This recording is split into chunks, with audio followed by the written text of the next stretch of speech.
la première slide?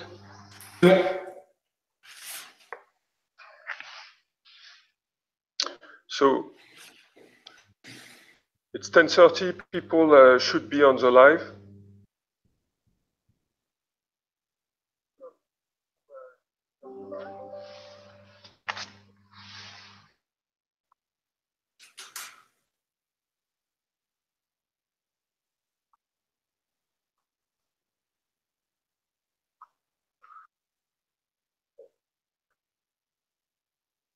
OK.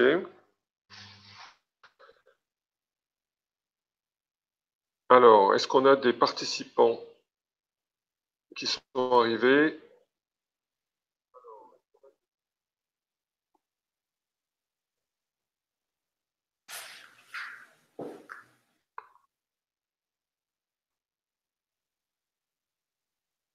Allô, allô?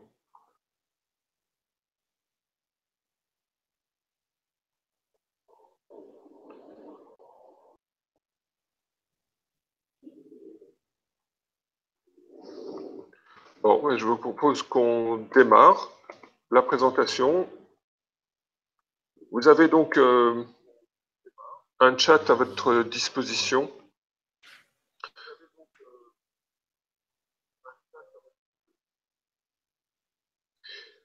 Et écoutez, il est 10h32, donc on y va. Je suis très heureux de vous accueillir à ce webinaire qui renoue avec une vieille tradition qu'on avait chez Netineo de faire des webinaires il y a quelques temps pour présenter différentes solutions ou les différents événements que nous faisions. Pour ce premier événement, nous accueillons David de la société Jaunt qui est en charge des partenariats sur l'Europe. Slide suivante, s'il te plaît, François.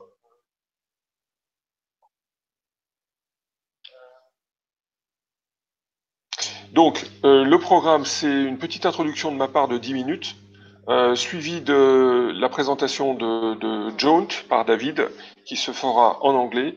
Ensuite, quelques minutes pour présenter les prochaines étapes, puisque nous aurons le plaisir d'accueillir David à Paris la semaine prochaine pour différents événements, et une session de questions-réponses. Tout d'abord, le contexte a changé, en fait, depuis quelques années avec le développement de l'Internet. Le consommateur de superpouvoir, il est face à l'offre rhétorique d'offres de produits et de services, mais aussi de surcharge, auquel il est capable aujourd'hui de faire un blocage, puisqu'il les refuse, et on a des taux de adblocker qui passent maintenant près de 50% sur les grands pays, dont la France. Parallèlement, il y a un accès illimité, gratuit et permanent à toutes les informations qu'il souhaite, à partir de son téléphone, et non seulement des informations qui lui sont proposées par des entreprises ou la presse, mais également des avis d'autres consommateurs qui l'aident à se faire une opinion et au final à décider de ce qu'il aime et de ce qu'il a envie. Parallèlement, il est devenu lui-même un média et il peut partager son avis, partager son point de vue, partager ses sentiments positifs ou négatifs par rapport aux marques directement sur les réseaux sociaux. Au final, de façon très claire, le consommateur, aujourd'hui, pour être séduit, a besoin de vivre des expériences. Pourquoi ces expériences sont importantes pour lui? Parce qu'elles lui permettent d'avoir un usage concret des choses, un vécu personnel. Et à la différence de l'avis des autres qu'il peut consulter de façon illimitée, comme je l'ai dit à l'instant, le vécu, c'est sa propre opinion, c'est sa propre emprise avec le réel, un vrai contrôle qui lui est donné, et donc cette capacité à avoir un libre arbitre. Deuxièmement, les expériences, évidemment, créent des émotions beaucoup plus fortes que la simple consultation de la vie des autres, et ces émotions sont beaucoup plus fortement ancrées dans la mémoire. Et elles vont générer plus que l'information, l'action qui est évidemment ce qui va permettre aux entreprises de se développer et se démarquer par rapport aux autres entreprises. Donc, l'expérience pour les entreprises aujourd'hui, si tu peux aller sur la slide suivante, c'est un moyen de se différencier et de renouer finalement la confiance avec le consommateur qui, avec l'Internet et cette pléthore d'informations à sa disposition, s'est distendu ces derniers temps. C'est ce qu'a montré plusieurs études, dont celle d'Accenture, dont je cite la référence ici, où il était indiqué que 84% des consommateurs français estiment être de moins en moins fidèles aux marques. Les entreprises doivent donc construire des expériences. Et ces expériences doivent apporter du service, de la valeur, créer une proximité, apporter de l'aide, apporter une forme de chaleur ajoutée. C'est ce qui peut renouer avec le consommateur de l'affection, du désir, l'amour de la marque, et renouer donc vers cette relation de confiance qui s'est distendue. C'est ce qu'indiquent les consommateurs au travers des études. 86% d'entre eux disent qu'ils ont confiance dans les marques qui leur procurent une expérience positive. Cette relation, il faut qu'elle soit idéalement lors non pas seulement d'un point de contact entre la marque et le consommateur, mais tout au long du parcours, dans l'acquisition, dans l'adhésion ou l'achat, et ensuite dans la fidélisation. Et bien sûr, il faut que ce parcours soit optimisé pour être online et offline. Donc c'est un chantier important, compliqué, riche, où des sociétés et des solutions technologiques sont disponibles pour quelque part créer un parcours, une orchestration de ces points de contact qui soit aussi fluide que possible. La vidéo est définitivement le format incontournable, le média incontournable pour créer de l'émotion, transmettre de l'information. La vidéo est définitivement entrée dans les mœurs, toutes les entreprises s'y sont mises, mais évidemment les consommateurs également. Elle divertit, elle informe, permet de communiquer, de partager, d'instruire, d'éduquer. Elle attire notre regard, elle attire le regard du consommateur, bien évidemment, parce que l'image est animée et associée à du son. Et elle crée une immersion, quand la vidéo est intéressante et pertinente, émotionnelle et cognitive, dans le sens où on apprend quelque chose. Elle crée aussi une empathie, puisqu'on s'identifie avec les personnages ou avec l'histoire qu'on nous raconte dans la vidéo. La réalité virtuelle, la réalité augmentée, le 360, sont par nature même des médias expérientiels qui vont permettre de créer ces expériences de marque, au-delà de la vidéo online. Bien évidemment, ils ont les mêmes attributs, l'image animée, mais ils ont d'autres possibilités, d'autres leviers pour créer cette expérience qui sont se déplacer. On peut se déplacer dans le contenu, on peut le manipuler, on peut communiquer dans le contenu. L'utilisateur est au centre, il est complètement immergé dans l'univers de la marque. Et c'est ainsi qu'on démultiplie les émotions et la mémorisation. La nouvelle importante, c'est que les protocoles, les technologies de la VR et de la AR aujourd'hui permettent d'accéder aux consommateurs sur 2 milliards de téléphones mobiles. Tous les smartphones progressivement vont devenir 100% compatibles. Et donc ce n'est plus nécessairement avec un casque ou avec des lunettes dédiées à la réalité augmentée pour pouvoir avoir ces expériences. Les usages sont de plus en plus nombreux, à un niveau individuel, à un niveau collectif, dans les magasins, dans les lieux publics, qui deviennent lieux d'expérience pour générer des visites. Sur les imprimés, la presse, les catalogues, le packaging, on va pouvoir augmenter dans les événements qu'on peut diffuser en live 160 et revoir en replay, ou toute forme de communication éditoriale. Donc, ma conviction, c'est que progressivement, les médias immersifs, expérientiels vont s'implanter partout et devenir incontournables pour créer ces expériences et apporter un service aux consommateurs. Et ça, c'est possible grâce au progrès de technologie et leur déploiement sur les téléphones mobiles. Les téléphones mobiles sont devenus extrêmement puissants, aussi puissants que les ordinateurs. Ils ont des capacités de traitement associées au cloud et la 5G qui va arriver, qui vont permettre de faire des traitements extrêmement puissants, de faire de la reconnaissance d'images, du traitement, et d'apporter une véritable valeur ajoutée à l'utilisation du téléphone mobile pour des expériences. Ensuite, si tu peux avancer, François. Ok. Rapidement, la réalité augmentée. Deux caractéristiques à la réalité augmentée. Tout d'abord, il faut reconnaître le monde, reconnaître l'environnement dans lequel nous sommes. C'est ce qu'on appelle le computer vision. Ça s'appuie sur de la réalité augmentée. Et l'idée, par exemple, c'est de pouvoir reconnaître un logo, de reconnaître une forme, de créer avec l'augmentation un univers, visualisation, de créer un enrichissement, de reconnaître des lieux, de reconnaître des produits, de reconnaître des images. Bref, reconnaître et augmenter. C'est un lien qui se fait entre le monde physique qui nous entoure, notre contexte, et le digital qui apporte cet enrichissement.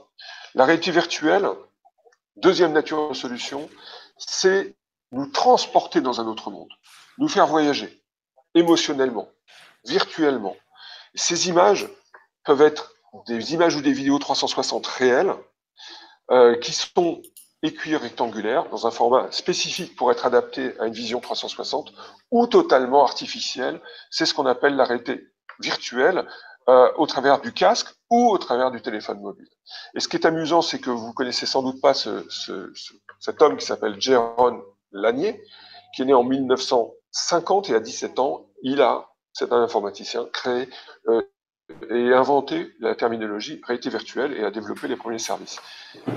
Des années plus tard, quand il a c'est visiblement inspiré de Jérôme, tu vas trop vite François, c'est visiblement inspiré de Jérôme pour nous montrer un monde virtuel au travers de ce film Avatar où le héros était dans une forme de coma pour être dans ce monde virtuel face aux méchants qui venaient l'envahir. Le monde virtuel nous permet vraiment de voyager avec un casque évidemment pour créer une immersion forte, mais aussi une vulnérabilité, une expérience très forte, mais bien sûr avec ce téléphone.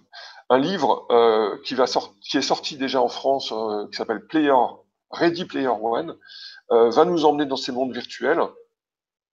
C'est un film qui va être produit, qui a été fait par Steven Spielberg, si tu veux bien avancer. Je vous encourage à le lire, et on y parle de le monde en 2045, pardon, avec complètement pollué, très proche de finalement ce que Harari a raconté dans Homo Deus, son dernier bouquin, où pour fuir la réalité triste et morne, dans le film, les gens vont dans un monde virtuel. S'il nous reste une minute, on aura un petit extrait. Les usages de la VR sont très nombreux, bien sûr dans le jeu vidéo, mais aussi pour accéder à des contenus de divertissement, comme des films, des concerts, les événements, les informations, le monde de l'éducation, le voyage, et puis tout ce qui est hors du foyer, les attractions, donc les salles d'arcade par exemple. Il me reste plus beaucoup de temps, donc je vous incite à regarder les slides. Merci d'avancer, et je vais passer la parole à David, qui va nous présenter donc Jaunt, sa vision et les solutions proposées par l'entreprise.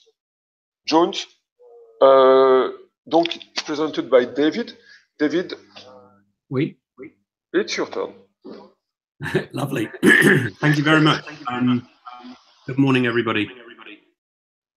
I'm going to talk to you now for about 20 minutes with regards to the Jaunt XR distribution platform in particular, but first I'm going to give you a little bit of insight into Jaunt as an organization and a little bit about our strategy. Next slide, please. Jaunt is the global partner of choice for producing and distributing immersive content. There are four important parts to that. We are absolutely global. We already have 3 offices in the United States, where we're headquartered in San Mateo in the Valley. But we also have a joint venture in China with Shanghai Media Group, and a license to produce and distribute content there, the only one from a Western company. So if your business wishes to distribute virtual reality and augmented reality in China, then Jaunt is the only Western company that you can do that with. The producing and distributing is important. Producing means that we make immersive content, and I'll come on to describe that in a little bit more detail in our studio section. And we also distribute. So we have the premier platform for distributing all forms of XR content globally, and that has been regionalized already for 28 languages, which obviously span more countries than that across the globe. We also have a business office in London, which is where I come from, and it's my responsibility to look after the French market as well as the rest of Europe. When we start thinking about immersive content, we talk about the XR spectrum, and that's because at a fairly fundamental level, distributing assets for augmented reality, 360 video, interactive VR, including 6DoF, and location-based experiences are broadly the same thing. So it really depends on how much of actual reality you see during the experience. So during an augmented reality experience, obviously we're overlaying digital assets onto the real world. Whereas when we start going into 360 video, we were looking at a virtual world, but we also have the surroundings of the actual world, but it's overlaid and we're looking through effectively a window into that virtual environment. As soon as we move into cinematic VR, we are fully encased in the virtual world, and there is no remnant left of the real world. And as we move further towards the right on this spectrum, we can do more things, and the experience becomes more immersive and more real to us. So stereoscopic cinematic VR is Jaunt's kind of heartland. It's where we began. It's what we're most known for. But now we produce content across all of these spectrums, or all of the spectrum, I should say, including interactive VR in the 6DoF environment with our release of Free the Night, which was the launch title for Microsoft Windows Mixed Reality. It's a full CGI experience, and you can move around inside it. It's very moving. It's designed specifically for women and children, although it's exciting and interesting for males. It is not a kind of zombie shoot 'em up. If you flip on to the next one, please, Francois.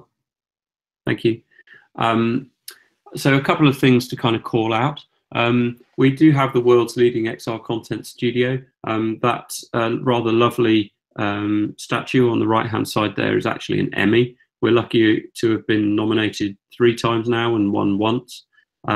We are also a truly global VR company, as I've talked about before. And we have the definitive stack for management and distribution of that immersive content, which I will deep dive on in a few minutes. I'm going to go on to talk about the management and investment team. So if you flip on to the next one for me, please, Francois. This is the management team. Don't worry, I'm not going to give everybody's CV in great detail, but it is worth calling out George as our chief executive. He has a history of creating digital distribution platforms, most notably Hulu, which I'm sure you've all heard of. He was the first executive at NBC Universal that set up Hulu, and was the first chief executive before they brought in an outside party to run that business. He's also the chief digital officer at MLB Advanced Media. If you haven't heard of that, it's probably one of those big companies you've never heard of, but they supply all of the backbone and streaming to pretty much everything in the way of streaming media in the United States market, with the exception of Netflix, who built their own. And there's a story that I will come back to about Major League Baseball, because there are significant parallels between what George did at Major League Baseball Advanced Media and what we're doing at Jaunt. The last person I would call out in here, or two very quickly, Arthur Van Hoff, our CTO and founder. He's got 7 exits in the Valley already, and he was one of 4 people in a room in the 90s at Sun Microsystems, and they invented the language Java. So he's a very smart guy, and he's the guy who has been driving the technical roadmap for us for the last 5 years. The last quick mention I would make is Dominic Collins, who is my boss, and he runs Jaunt outside of America. And quickly, Fabrice Cantot, who was working at Dailymotion. I'm sure you guys are all very familiar with that business, and he was the CFO there and sold that business twice, in fact. The next slide very quickly just talks about some of our investors. We have all of the classic Silicon Valley venture capital partners from Redpoint, Highland and Google, but we were then also extremely strategic about who we took further investment from. And as you can see, they're all media companies. Primary investor is Disney and China Media Capital. Evolution Media is a talent agency. Shanghai Media Group allowed us to get our access to the China market. Sky, ProSiebenSat and Axel Springer are obviously European media companies, which is how we kind of see ourselves. And we're very fortunate that if you look across all of those investors, we have basically the heads of their organizations as our investors, and they sit on our board of directors. You may notice that Kevin Mayer is in the process of buying Fox. He actually is an active partner on our board as well, as is Lee Ray Gung, And when you say that in the two different respective markets, people simply don't believe you. I'm going to flip on to the next slide, please, and talk very briefly now about our priorities. I'm really only going to talk about 3 of these today. I've already mentioned the global footprint, so I'm not going to go into much more detail on that, but international growth is an important part of our strategy going forward. What I am going to do, I've talked very briefly already about Jaunt Studios, and I'll follow up with some more comments on that later. What I'm predominantly going to talk about is the Jaunt XR platform.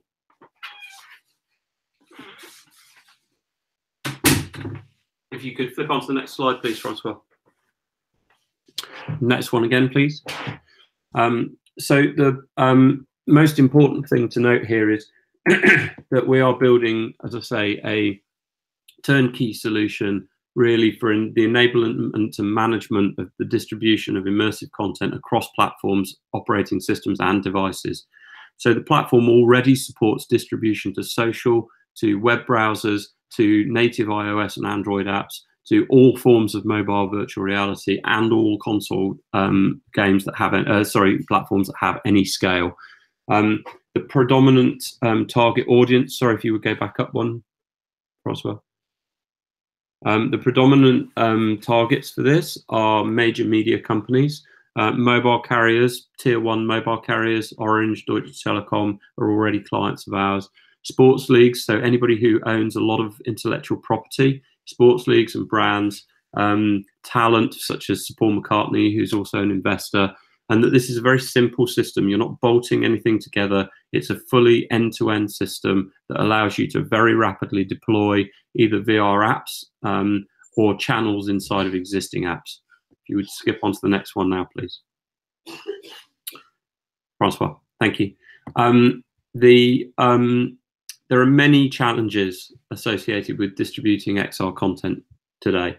And we believe that our solution solves the vast majority of those problems in a very simple to use format.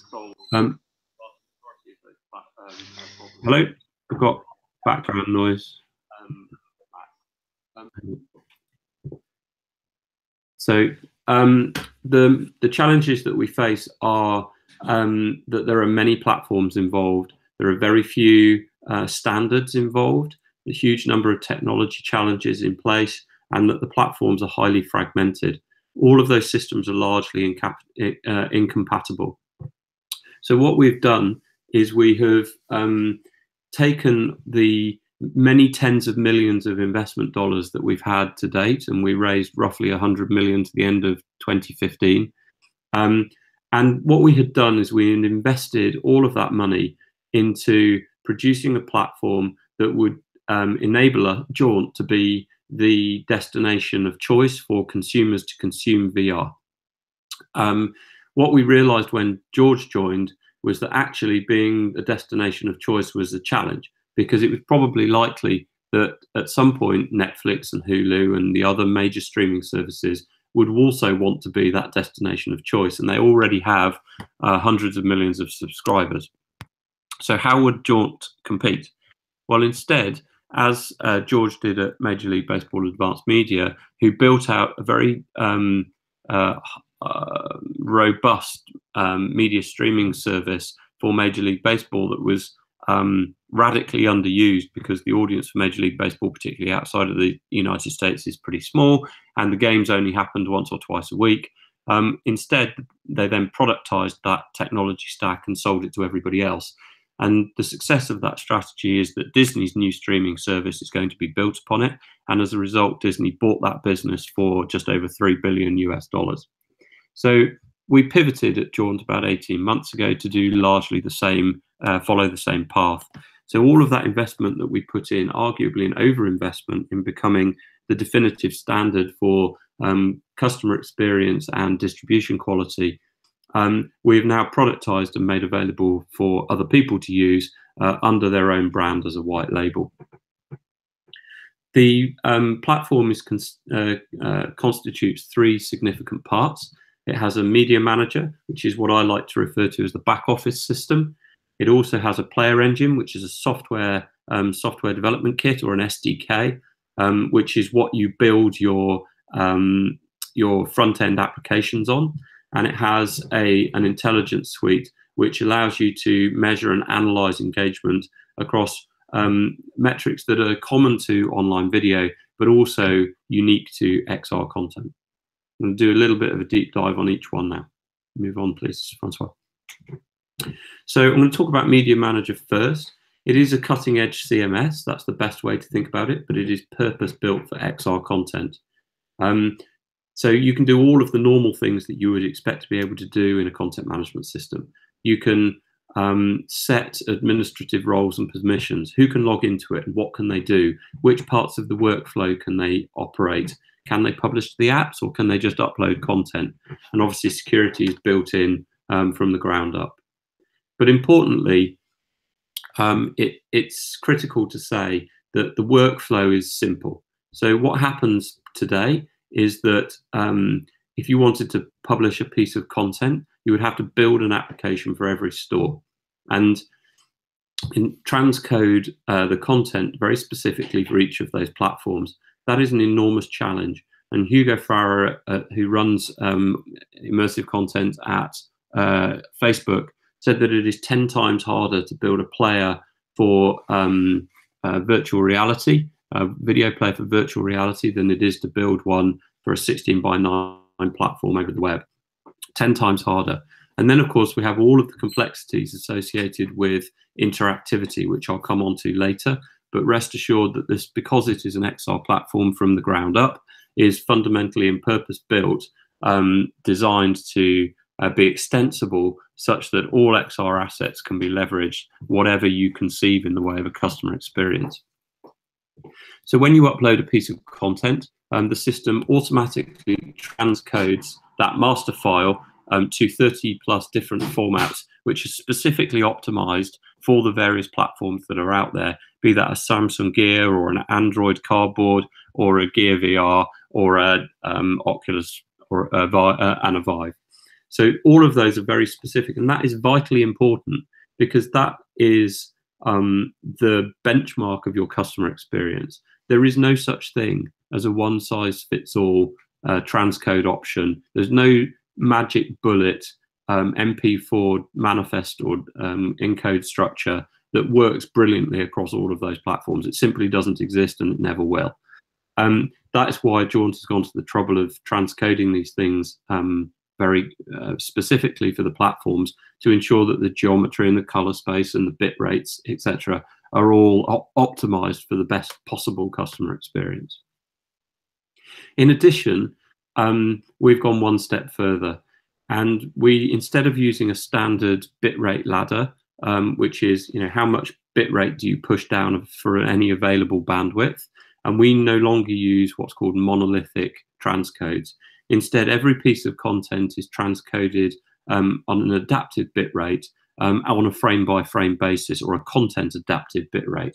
And that means, again, that we can compress some parts of any content a lot more than others, and that allows us to deliver a far superior customer experience to the consumer than it would be if you used either a monolithic file or a standard adaptive bitrate.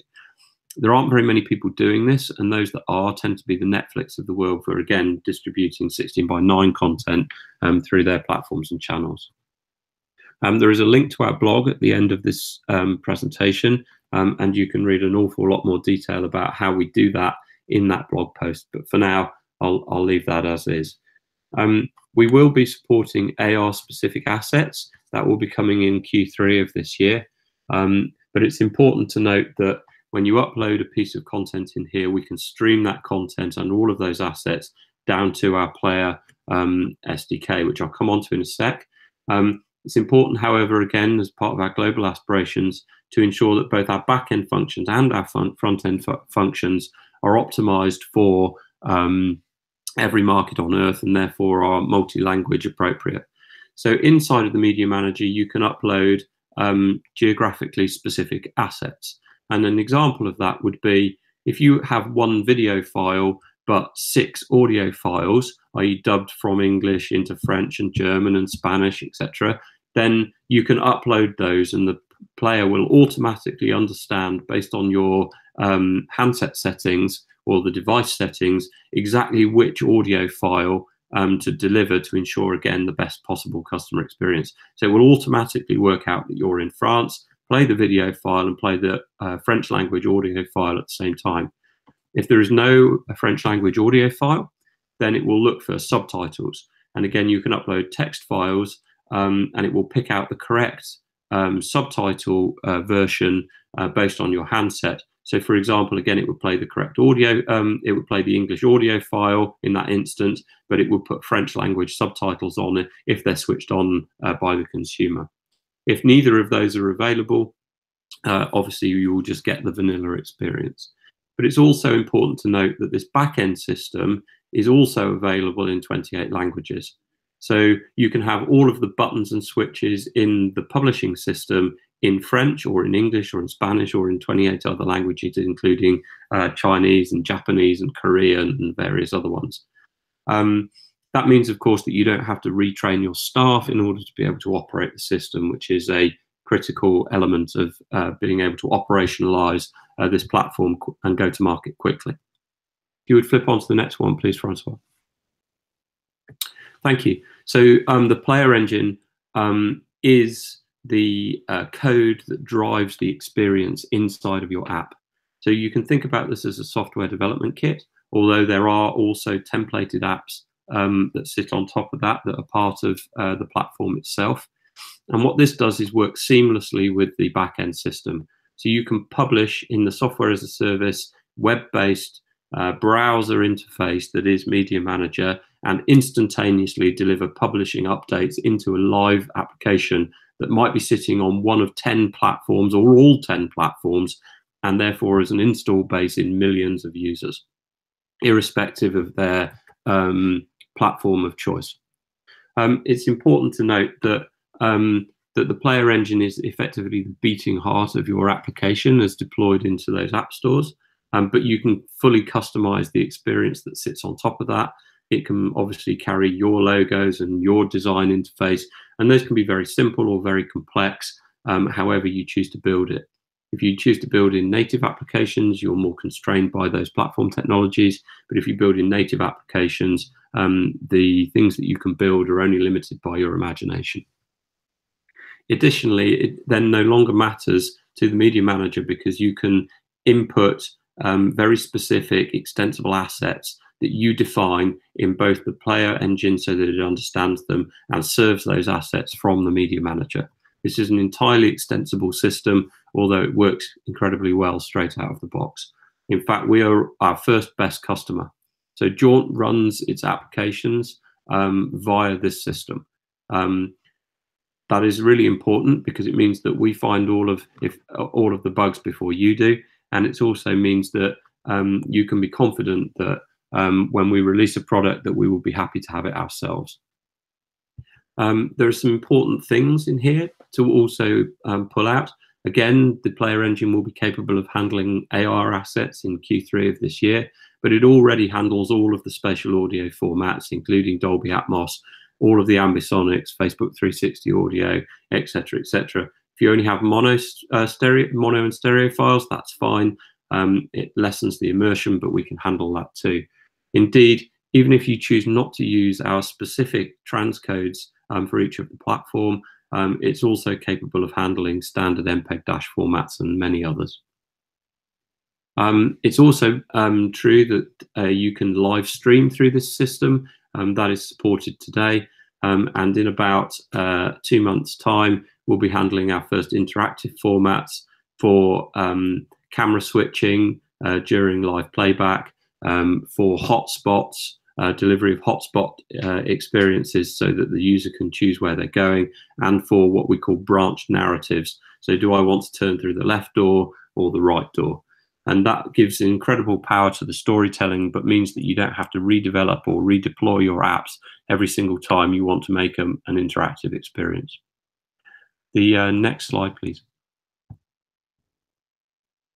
So then the third and final part of the platform is the intelligence suite.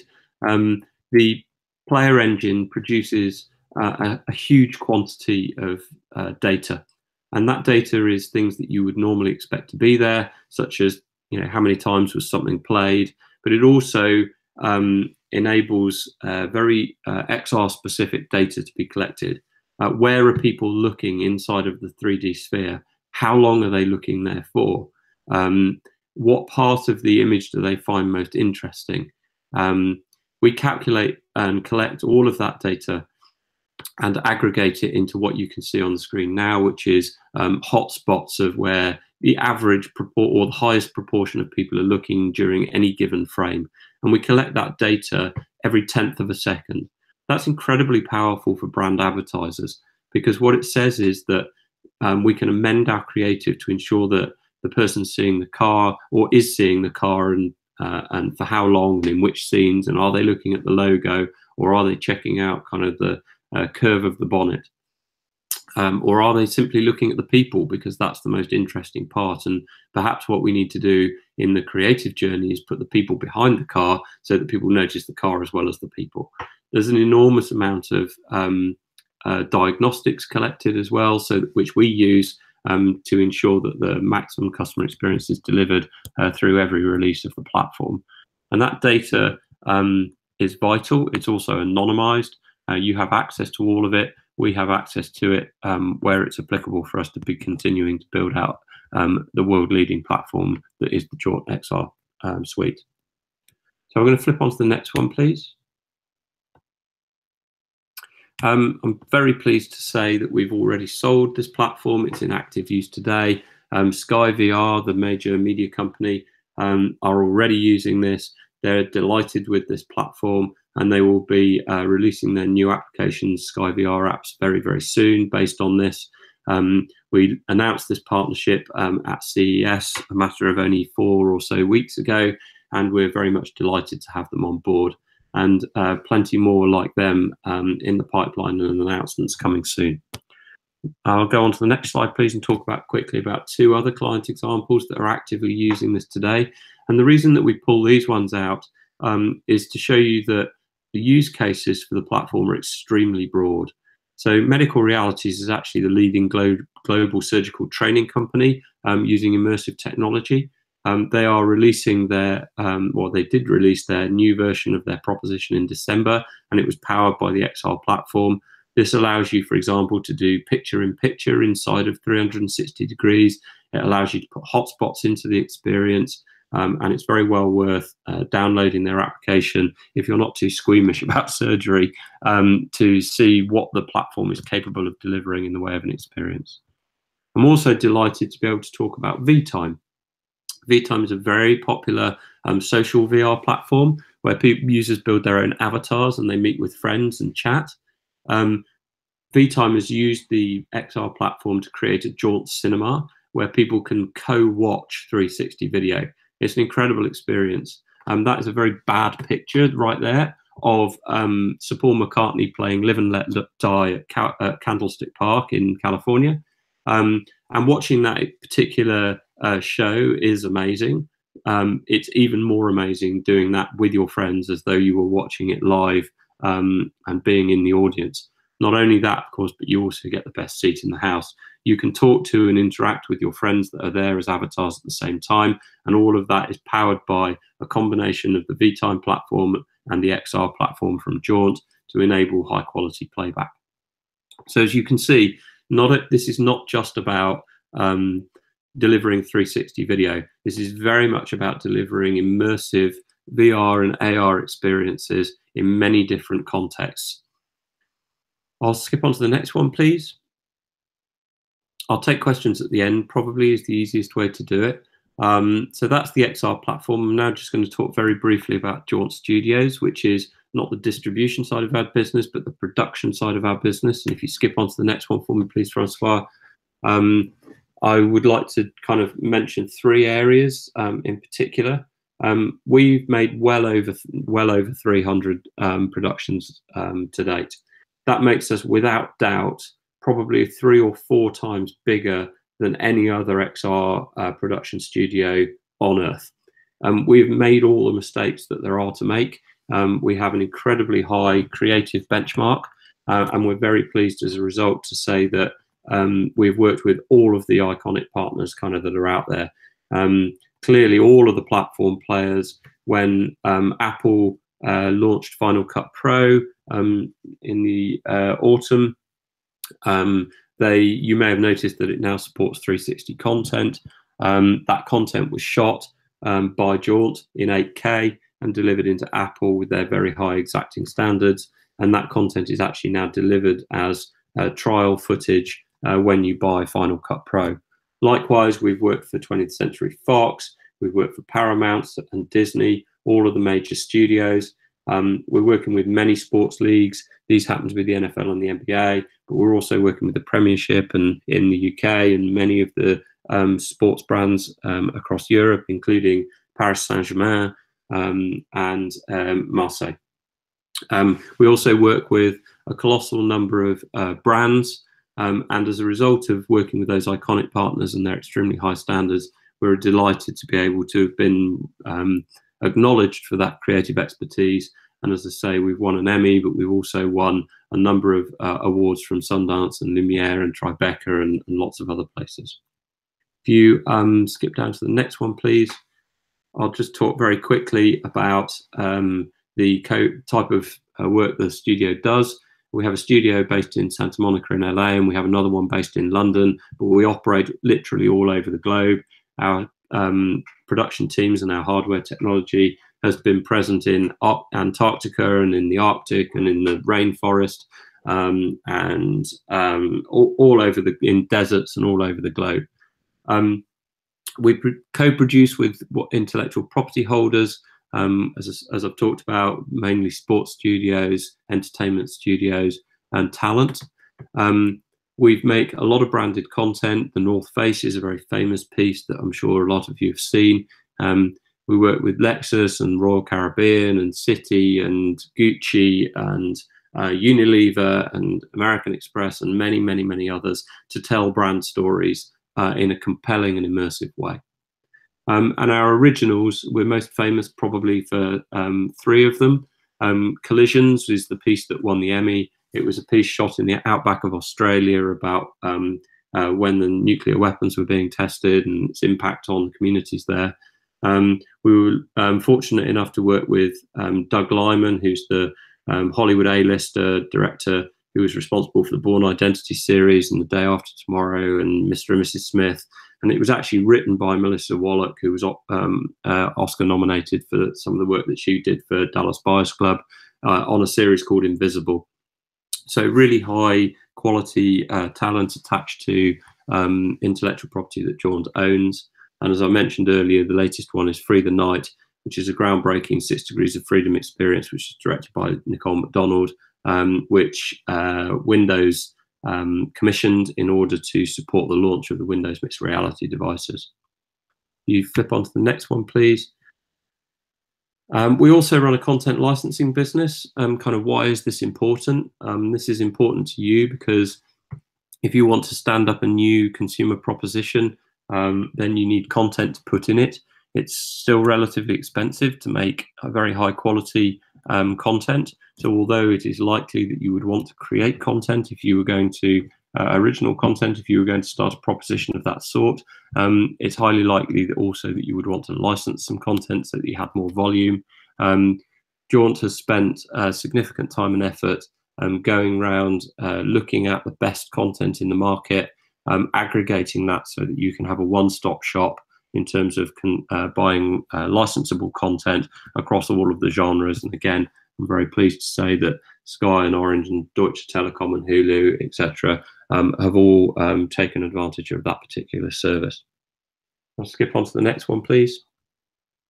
So as a wrap up, I would just like to again say Jaunt has 4 major business priorities. The distribution platform, which I spent some significant time talking about, but obviously we'll be offering demos of that to anybody who is sufficiently interested. We have a world and globally leading Jaunt Studios based out of Santa Monica and London, producing amazing content. We have an advanced R&D pillar, which is looking into what I would call version 2 augmented reality. How can you produce what we have done for VR in the AR space? So this isn't about putting sofas in your sitting room. This is about how we produce genuinely groundbreaking, over the horizon, new technology that will produce amazing products and services in both entertainment and many other forms inside of augmented reality. I'm not going to go any further on that today. And then obviously that we are a global player, and I have one last slide on that, which is just to say and repeat what we have done to date, which is we've built an international focus. We are simply the only global VR company out there of this kind of scale. We have a physical presence in 3 different markets and virtual presence in a number of others, including in France, through our partners at ULTIME. And we are fundamentally committed to globalizing our product as well as our content. It's already there in 28 languages, and will continue to be expanding on that as time goes by. And that is it. And I'd like to hand back over to Philippe at that point. Thank you very much.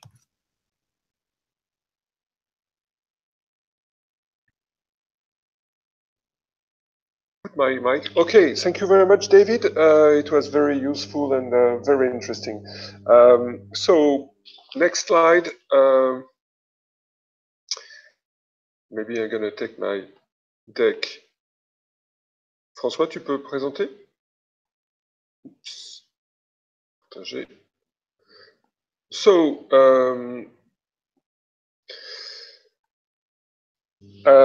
donc on va passer à prochaines étapes. Je repasse en français, c'est toujours un peu difficile quand on passe de l'anglais au français, de français en anglais. N'hésitez pas à poser vos questions dans le chat. On va les traiter avec David. David, do you have a question regarding do we support arcade rooms at Jaunt? De mon côté, les prochains rendez-vous sont les suivants.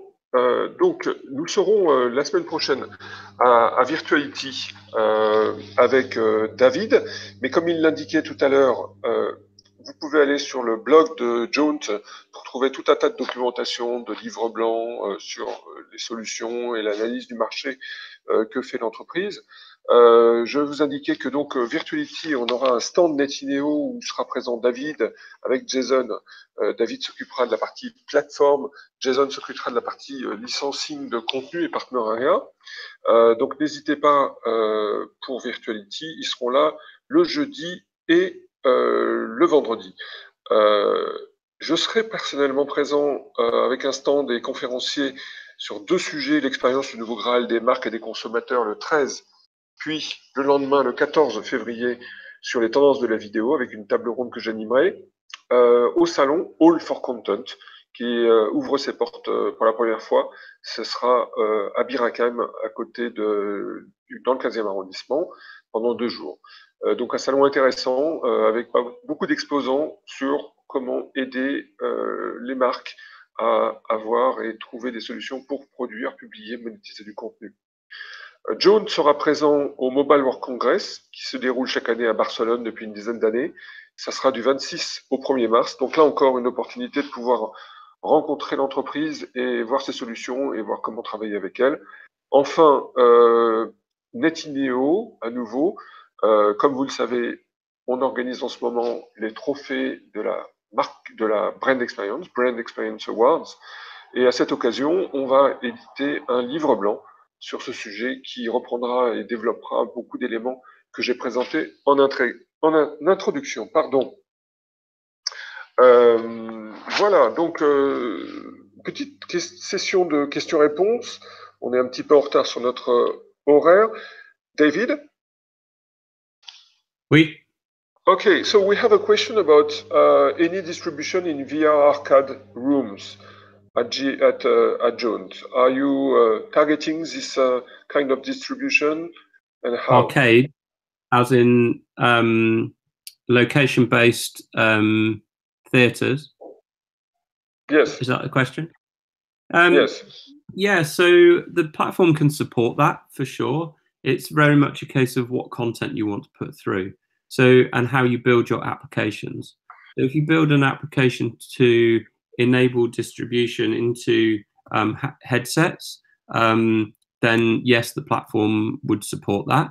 If on the other hand, literally today, you have the most complex game type experiences inside of your arcade. So for example, if you were selling 15 minutes of time on Echo Arena, for example, then it would not really be suitable today for that purpose. You still have to build your applications in order to support the use case that you want. What the SDK and the Media Manager do is give you control about what content sits inside of the applications you choose to build. Okay. Thank you. Any other question? Don't hesitate on the chat till David is here. So, I'm switching to French. Donc, on vous remercie beaucoup pour votre participation à ce webinaire, ce premier d'une série. On va vous envoyer dans quelques heures un accès au replay, aux slides. N'hésitez pas à nous transmettre vos commentaires sur le contenu du webinaire, sur la qualité. On a utilisé Google Hangout pour ce premier, savoir si c'est satisfaisant, si ça fonctionne bien. Quelles sont vos attentes par rapport à d'autres webinaires? Quelles sont vos attentes par rapport à Jaunt? Et puis surtout, retrouvons-nous la semaine prochaine et la semaine suivante à Paris. Ce sera l'occasion d'avancer sur nos projets, de parler de Jaunt, mais aussi de parler des trophées, des awards sur lesquels je compte évidemment, ainsi que tous les participants sur votre participation active. Merci beaucoup, très bonne journée, à bientôt, au revoir. Au revoir. Merci David, thank you, bye.